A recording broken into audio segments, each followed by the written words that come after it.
First Contact and Ultimatum.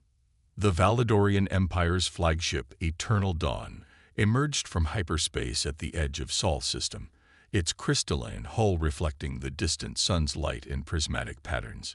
Grand Admiral Xerath stood on the command deck, all six of his eyes fixed on the holographic display of Earth. His silver-scaled skin rippled with anticipation as he studied the seemingly primitive world. Another underdeveloped species, he mused, mandibles clicking softly. Their most advanced satellites still use chemical propulsion. Remarkable they've survived this long without being claimed by one of the major powers. His second-in-command, Commander Yalara, approached with a data crystal. "My lord, our deep scans show they've barely established a presence on their moon. Their planetary defense systems appear to be limited to primitive projectile weapons and nuclear devices. The Empress will be pleased with such an easy acquisition." The Valadorian Empire had spent millennia expanding across the galaxy, incorporating or subjugating thousands of species. They prided themselves on their efficiency. Most civilizations surrendered after a single demonstration of their superior technology. Those who resisted rarely lasted more than a day. As the Eternal Dawn moved closer to Earth, their sensors detected a transmission. It was broadcasting on all frequencies, using simple radio waves. Further evidence of humanity's technological infancy. The message was brief and clear. "This is Earth control. Our system is sovereign territory. Return to your point of origin. This is your only warning." The bridge crew erupted in laughter. Grand Admiral Xerath allowed himself a small smile. "Send the standard response. Inform them of their options. Immediate surrender and integration into the Empire, or swift subjugation." Minutes passed. No response came from Earth. "How typical," Xerath said. "They'll need a demonstration. Prepare thee." His words were cut short as every display on the bridge suddenly activated, showing the same image. A human female, wearing a simple dark uniform without ornamentation. Her expression was not one of fear, as expected, but of weary resignation.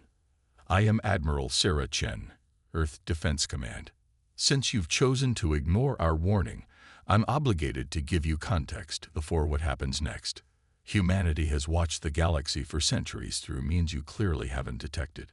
We've seen how the Valadorian Empire treats primitive species. We knew you'd come eventually." Xerath's amusement faded as he noticed something odd. The transmission was coming through their most secure quantum channels, using encryption protocols that shouldn't exist outside the Empire's core worlds. "Your Empire mistakes technological discretion for weakness," Admiral Chen continued. "This was a choice we made long ago. While your people were busy conquering and subjugating, humanity worked in secret, preparing. Everything you think you know about Earth's capabilities is what we wanted you to see." The Grand Admiral's scales paled as new sensor readings flooded in. Quantum fluctuations were emanating from Earth's moon, patterns that shouldn't be possible with their supposed level of technology. The planet's magnetic field was changing in ways that defied known physics. "We could have announced ourselves to the galaxy centuries ago," Chen said. "We chose not to. We chose to watch, to learn, to prepare. Your empire takes pride in subjugating worlds within days. We've spent 300 years building defenses that would make such conquest impossible." Suddenly, the Eternal Dawn's sensors detected movement throughout the solar system. What had appeared to be simple asteroids were transforming, revealing crystalline structures far more advanced than anything in the Valadorian arsenal. Earth's moon flickered, and portions of its surface seemed to phase out of normal spacetime. "The warning was a courtesy," Chen said, her expression hardening. "One your empire has chosen to ignore. So now, Grand Admiral Xerath, you face a choice. You can withdraw your forces immediately and inform your Empress that Earth is not to be touched, or you can persist in this invasion attempt and learn exactly why humanity chose to remain hidden for so long." Xerath's bridge crew watched in stunned silence as their sensors revealed more impossible readings. The supposedly primitive satellites were generating energy signatures that shouldn't exist outside of theoretical physics. The asteroid belt was alive with movement, revealing thousands of automated defense platforms. "You have 10 minutes to begin withdrawal," Chen said. "After that, we will respond to your presence as an act of war." And Grand Admiral, "If you choose conflict, understand that what you're seeing now is less than 1% of our actual defensive capabilities. We've spent centuries preparing for this moment. You've spent minutes considering our worth." The transmission ended, leaving the bridge in silence. Xerath studied the sensor readings, his tactical mind racing. Everything he knew about technological developments said this was impossible. Species progressed through clear stages of advancement. They didn't hide their capabilities. They didn't spend centuries preparing in secret. But as he watched the impossible energy readings continue to build throughout the solar system, Grand Admiral Xerath realized humanity had rewritten more than the rules of physics. They'd rewritten the rules of galactic civilization itself. The choice before him was clear: retreat and face embarrassment, or attack and face something far worse, an enemy who had spent centuries preparing specifically for this moment. For the first time in his long career, Grand Admiral Xerath felt something he'd almost forgotten. Fear, not of defeat. The Valedorian Empire had faced defeats before. No, this was fear of something far worse. The realization that everything his civilization thought they knew about their place in the galaxy might be wrong. The 10-minute deadline approached, and throughout the solar system, humanity's hidden defenses continued to awaken, each revelation more impossible than the last. The game of galactic conquest was about to change forever, and Xerath had to decide if his empire would learn this lesson the easy way or the hard way. The fate of two civilizations hung in the balance, and humanity had just revealed they'd been holding the stronger hand all along. The hidden shield. Grand Admiral Xerath made his decision with seconds remaining on humanity's deadline. Pride warred with prudence as he watched the impossible energy readings continue to build throughout the solar system. In 3 centuries of service to the Empire, he had never retreated before combat was joined. But he had also never faced an enemy who had spent centuries preparing specifically for his arrival. "All ships, initiate emergency temporal jump," he commanded. "Return to." The words died in his throat as every display on the bridge flickered with the same message. "Temporal derivative disability." Commander Yalara's scales shifted to a pale green of fear. "Admiral, we're detecting quantum-level interference. They've somehow locked our ships in normal space." A new transmission cut through their communications. This time, it wasn't Admiral Chen, but a younger human male wearing what appeared to be a simple research uniform. "I apologize for the disruption, but we couldn't risk you leaving before we finished our demonstration. I'm Dr. Marcus Wong, Quantum Defense Division. Your temporal drive technology is interesting, if a bit primitive. We disabled it temporarily to ensure there are no accidents during what comes next."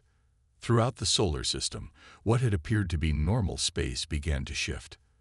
The very fabric of reality seemed to ripple as massive structures phased into existence. Orbital platforms larger than cities emerged from dimensional pockets that shouldn't have been possible. Earth's moon flickered again, and suddenly half of its surface was covered in crystalline structures that made the eternal dawn look like a primitive sailing vessel. "You see," Dr. Wong continued, his tone almost apologetic, "humanity made a choice long ago. When we first detected quantum signals from other civilizations, we faced a decision. Announce ourselves to the galaxy and hope for the best, or prepare for the worst. History, your empire's history specifically, taught us which choice was wise. New sensor data flooded the Eternal Dawn systems. The humans were allowing them to see just a fraction of their true capabilities, and even that fraction was staggering. What had appeared to be simple satellites were actually quantum-entangled nodes of a solar system-wide defense network. The asteroid belt wasn't just hiding automated platforms. It was a single, interconnected weapons system that could reconfigure itself in real time. Your empire prides itself on technological superiority, Wang explained. You measure advancement by visible achievements, colonized worlds, conquered species, ships that can bend space and time. We chose a different path. While you were busy showing the galaxy your power, we were busy making sure power itself couldn't be used against us. Exareth watched in stunned silence as his sensors revealed layer after layer of defenses. Earth's atmosphere itself was threaded with quantum filaments that could redirect or absorb any known form of energy weapon. The planet's magnetic field had been engineered into a shield that made traditional space warfare tactics obsolete. The interesting thing about appearing primitive, Wang continued, is that it gives you time to solve problems others haven't even considered. Your empire's scientists are brilliant, but they're constrained by the need to produce immediate results. We've had centuries to tackle the fundamental questions of physics, to explore paths that seemed impractical or impossible. Suddenly, every ship in the Valadorian fleet detected new energy signatures. Thousands of small objects were appearing in precise formations throughout the solar system. Each one was generating power readings that shouldn't have been possible for its size. These are what we call our stellar sentinels, Wang explained. Quantum-locked defense platforms that exist partially outside normal spacetime. They can't be destroyed because, technically, they don't fully exist in any one moment. Your weapons would pass right through them, while theirs, well, let's hope we don't have to demonstrate that capability. Commander Yalara approached Exareth with new sensor data. The readings showed something that made the Grand Admiral's heart stop. The humans had somehow engineered stable micro-universes. They weren't just bending space-time. They were creating and destroying it at will. "We want peace," Wang said, his expression serious. "We've always wanted peace. That's why we waited, why we prepared. Your empire's standard conquest takes 3 days. We spent 3 centuries making sure those 3 days would never come. The choice is still yours, Admiral Exareth, but know that if you choose conflict, you're not just fighting a species, you're fighting an enemy who has spent longer preparing for this battle than your empire has existed." Throughout the solar system, more of humanity's defenses continued to reveal themselves. Each layer was more impossible than the last, each system more advanced than anything the Valadorian Empire had ever encountered. The humans hadn't just prepared for war. They'd revolutionized the very nature of warfare itself. Exareth stared at the tactical display, his mind racing. The Empire had conquered thousands of worlds, incorporated countless technologies, faced and defeated every type of defense imaginable. But this was different. The humans hadn't built defenses to win a war. They'd built defenses to make war itself impossible. As the last of humanity's stellar sentinels took position, Dr. Wang's expression softened slightly. "Your empire scientists would be fascinated by our research. We've solved problems they haven't even discovered yet. There could be so much potential for collaboration, for mutual advancement. But that can only happen if you make the right choice now, Admiral. Show the galaxy that the Valadorian Empire is capable of wisdom as well as strength."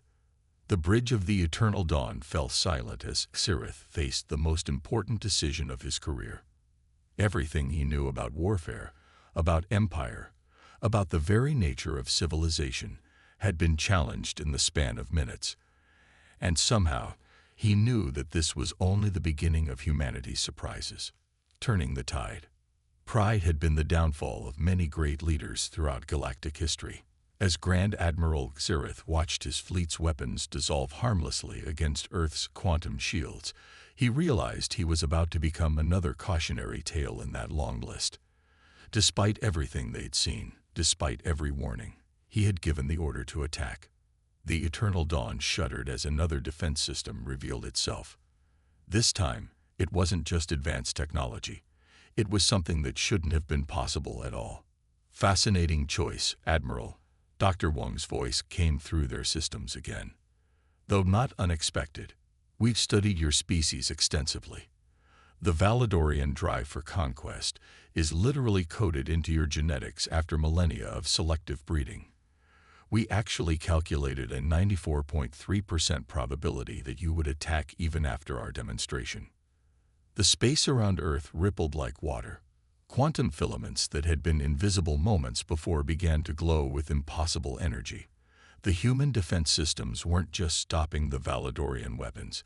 They were absorbing them, learning from them, adapting in real time. Admiral. Commander Yalara's voice shook as she delivered her report.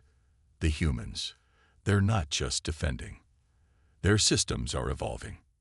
Each attack we launch teaches them more about our technology. They're not just prepared for this battle, they're using it to advance their understanding. A new voice joined the communication. That's correct, Commander. Admiral Chen had returned. Your weapons are based on quantum percussion technology. Impressive, but fundamentally limited by your understanding of dimensional mechanics. Let us show you what happens when you spend centuries exploring the spaces between spaces. The asteroid belt suddenly came alive with light. What they had thought were simple defense platforms began to move with impossible precision, forming complex geometric patterns that seemed to fold in on themselves. Space itself began to curve around the human constructs. You see, Chen continued, most species develop their technology linearly. They master energy, then space, then time. We chose to master the relationships between all three simultaneously. It took longer, required more patience, but the results, well, you're about to witness them firsthand. The geometric patterns in the asteroid belt completed their alignment. For a moment, nothing seemed to happen. Then Xerath noticed something that made his scales turn white with terror. Stars were missing from the view screen. Not blocked, not obscured, but simply gone, as if that section of space had never existed. What you're seeing, Dr. Wong explained, his voice calm and professional, is our first practical application of quantum void technology. We're not blocking your view of those stars. We're temporarily removing the space they occupy from our local reality. Think of it as selective existence. We choose which parts of space-time remain valid within our sphere of influence. Throughout the Valedorian fleet, weapons failed and shields collapsed as the very laws of physics they relied on became locally optional. Ships that had conquered 1,000 worlds found themselves unable to maintain basic power as quantum fields shifted around them. 3 centuries ago, Admiral Chen said, humanity made a terrifying discovery. We realized that the galaxy was full of powerful, advanced civilizations that had one thing in common. They all believed might made right. So we decided to redefine might itself. The Eternal Dawn's sensors screamed as new energy signatures appeared throughout the solar system. Massive structures were emerging from quantum storage, constructs that made their proudest dreadnoughts look like children's toys. These, Chen continued, are what we call our Nexus platforms. Each one is capable of manipulating space, time, and energy within a radius of several light years. They're not weapons in the traditional sense. They're more like local reality editors. Your shields don't fail against them because they're overpowered. They fail because the laws of physics that make them possible simply cease to apply. Xerath watched in horror as sections of his fleet began to phase in and out of normal space. The humans weren't destroying his ships. They were demonstrating that they could remove them from existence itself at will. Stay calm. Dr. Wong's voice cut through the growing panic. What you're experiencing is temporary. We're not here to destroy you. We're here to educate. Your ships and crews will be returned to normal space intact once the demonstration is complete. Think of this as a very practical physics lesson. Throughout the solar system, more of humanity's true capabilities were revealing themselves. What had seemed like primitive satellites were combining into massive arrays that could redirect solar energy with perfect precision. The moon's crystalline structures were generating quantum fields that made conventional space travel impossible within their range. Your empire prides itself on being the most advanced civilization in known space, Admiral Chen said. That pride is based on a fundamental misconception that technological advancement must be visible to be real. We chose a different path. We hid our growth, mask our potential, and spent centuries solving problems that other species hadn't even imagined. Commander Yalera approached Xerath with trembling hands. "Admiral, we can't retreat. The humans control which parts of space-time are accessible to our drives. We can only move where they allow us to move." "Correct again, Commander," Dr. Wong confirmed. "Though I should note that this isn't a hostile action. Think of it more as establishing parameters for a constructive dialogue.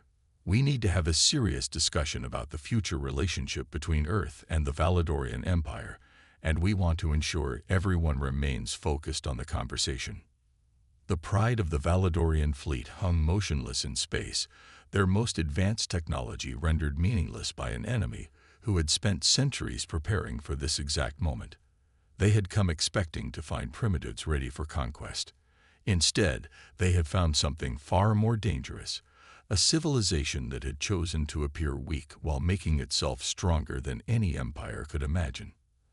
As the last of the demonstration concluded, Admiral Chen's expression softened slightly. "Now, Grand Admiral Xerath, shall we discuss terms for a more peaceful future? One where the Valedorian Empire recognizes that true strength isn't about conquest.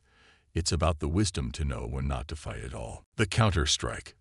The next few hours aboard the Eternal Dawn were unlike anything in Valedorian military history. Grand Admiral Xerath found himself seated at a quantum-projected conference table, facing not just Admiral Chen and Dr. Wong, but a full delegation of Earth's leadership. The humans had created a shared space that existed simultaneously on Earth, and within each Valedorian vessel, another casual demonstration of their mastery over space-time.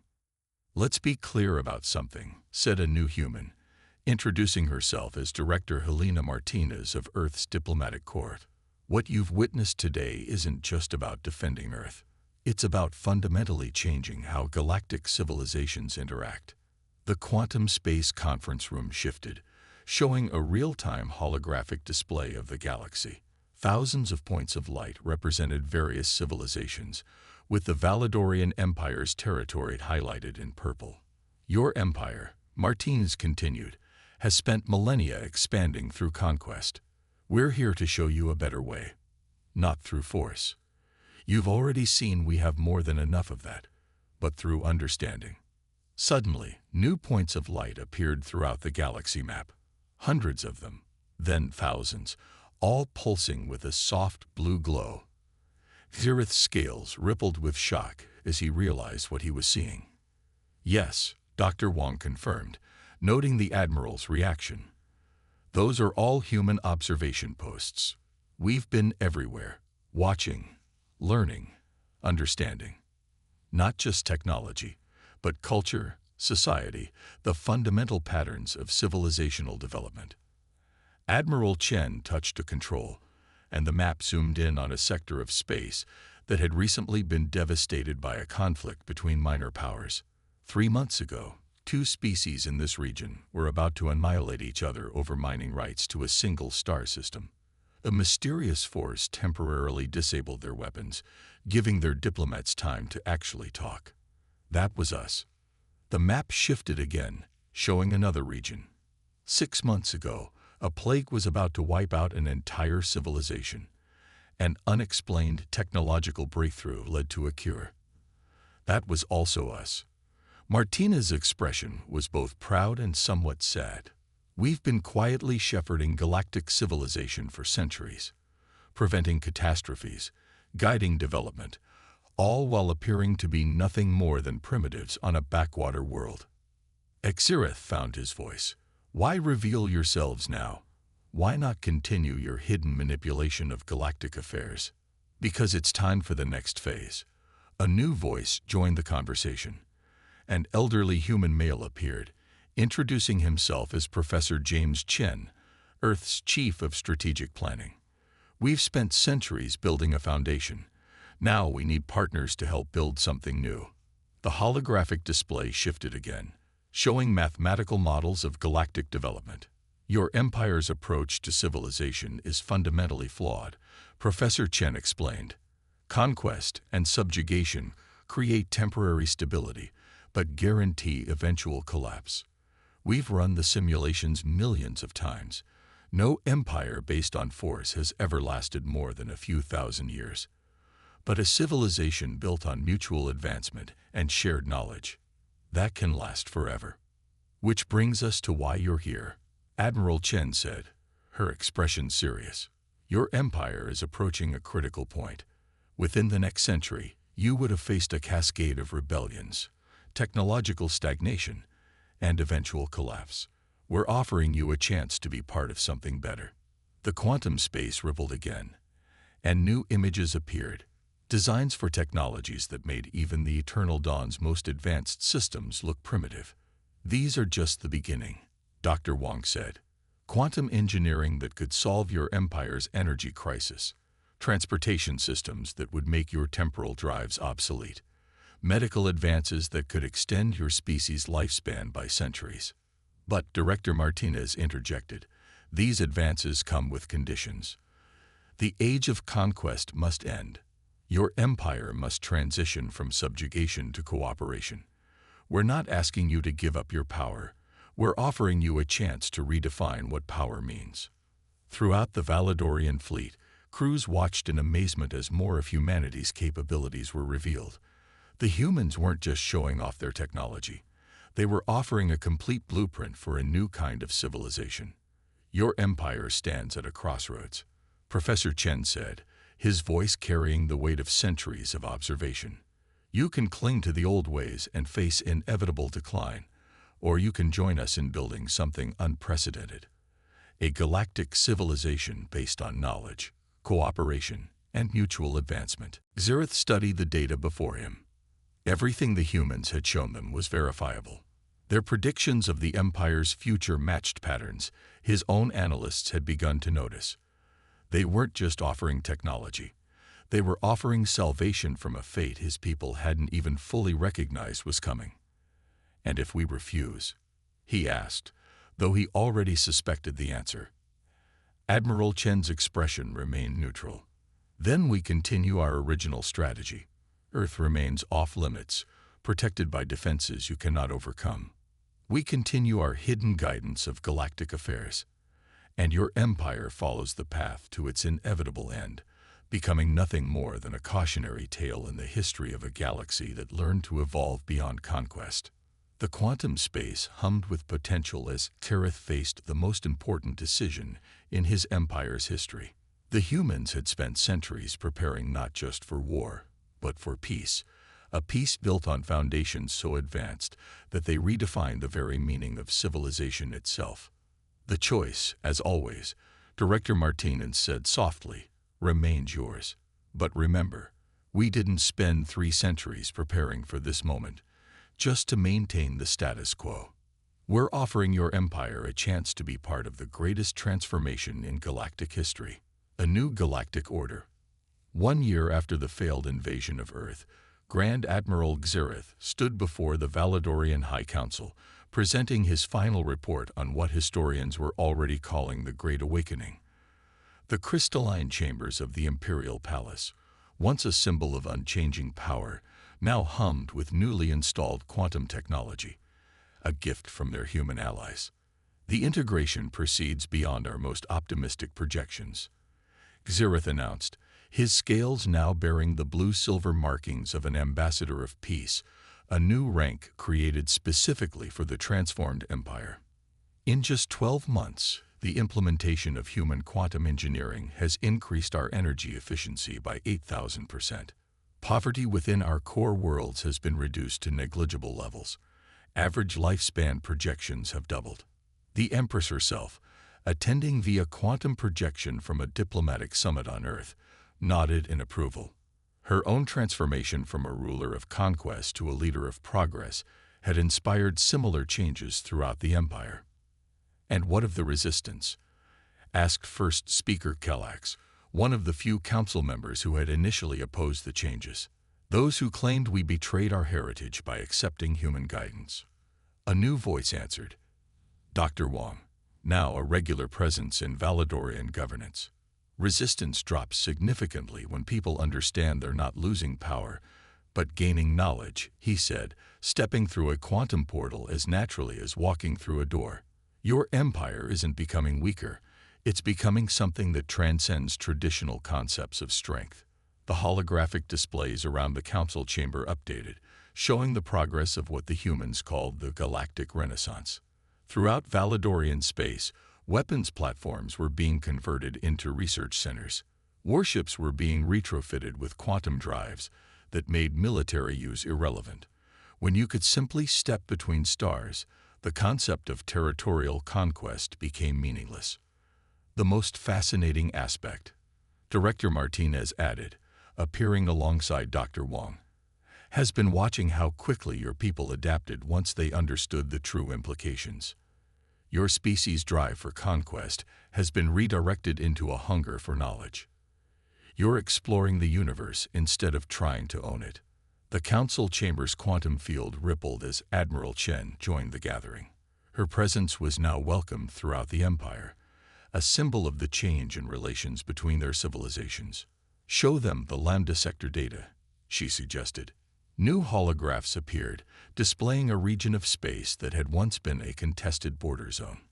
Now it was home to the first Joint Species Research Institute, where Valedorian scientists worked alongside humans and a dozen other species, unlocking secrets of the universe that no single civilization could have discovered alone. Your empire once measured its strength by the number of worlds it controlled, Professor Chen added, his elderly form appearing last. Now you're helping to build something far more powerful, a galactic civilization that advances through cooperation rather than conquest. Gareth activated his own presentation, showing the next phase of development.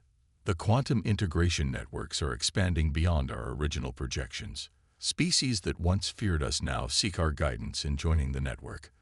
The humans were right. Real power isn't about control. It's about connection. The displays shifted again, showing the broader galaxy. Hundreds of civilizations that had once lived in fear of Valedorian conquest were now eager partners in the new order. The humans had spent centuries preparing not just to defend Earth, but to transform the very nature of galactic civilization. There are still challenges ahead, Director Martinez acknowledged. Change of this magnitude doesn't happen overnight, but the trajectory is clear. The age of empire through conquest is ending. The age of advancement through cooperation has begun. Professor Chen stepped forward, his expression thoughtful. What you've achieved in 1 year would have seemed impossible to most species, but then, impossibility is just another boundary to be transcended. Your people have proven that even the most fundamental aspects of a civilization can evolve when presented with a better path. The council chamber hummed with energy as more data streamed in from across the galaxy. Other major powers, watching the Valedorian transformation, were beginning to reach out. The human centuries of preparation were bearing fruit far beyond their original solar system. The question was never whether humanity could defeat your empire, Admiral Chen said, addressing the full council. The question was whether we could help transform it into something greater. Your people's strength, ambition, and drive for advancement made you perfect partners in building this new galactic order. Exaggeration looked out at the assembled council, remembering that moment a year ago when he'd faced the choice between obsolescence and evolution. The humans hadn't just offered their empire a chance to survive. They had offered it a chance to become something none of them had imagined possible. And this is just the beginning, Dr. Wong added, his eyes alight with enthusiasm. The quantum networks are revealing possibilities that even we hadn't predicted. When civilizations truly work together, sharing knowledge and resources without fear or competition, the potential is literally infinite. The Empress's quantum projection smiled, an expression that would have been unthinkable in the old empire. We spent millennia convinced that power came from what we could take from others, she said. The humans showed us that true power comes from what we can build together. As the council session concluded, Exaggeration found himself standing with the human delegation, watching the quantum displays show the continued expansion of the new galactic cooperation network. You knew, didn't you? He asked Professor Chen. You knew exactly how we would respond to your offer. The old human smiled. We spent centuries studying every spacefaring species, understanding not just their technology but their potential. Your empire had the strength and drive to either be the galaxy's greatest threat or its greatest hope. We simply helped you see which path led to a better future. Throughout the galaxy, the transformation continued. The humans had prepared for centuries not just to defend their world, but to guide an entire galaxy toward a new age of advancement. They had hidden their true power not out of fear, but out of wisdom, waiting for the right moment to show the galaxy that the greatest conquest of all was the conquest of humanity's own drive for conflict. The age of empires was over. The age of understanding had begun. And somewhere in a simple solar system that had once seemed primitive and insignificant, humanity looked out at the galaxy they had helped reshape and knew that their centuries of preparation had been worth every moment.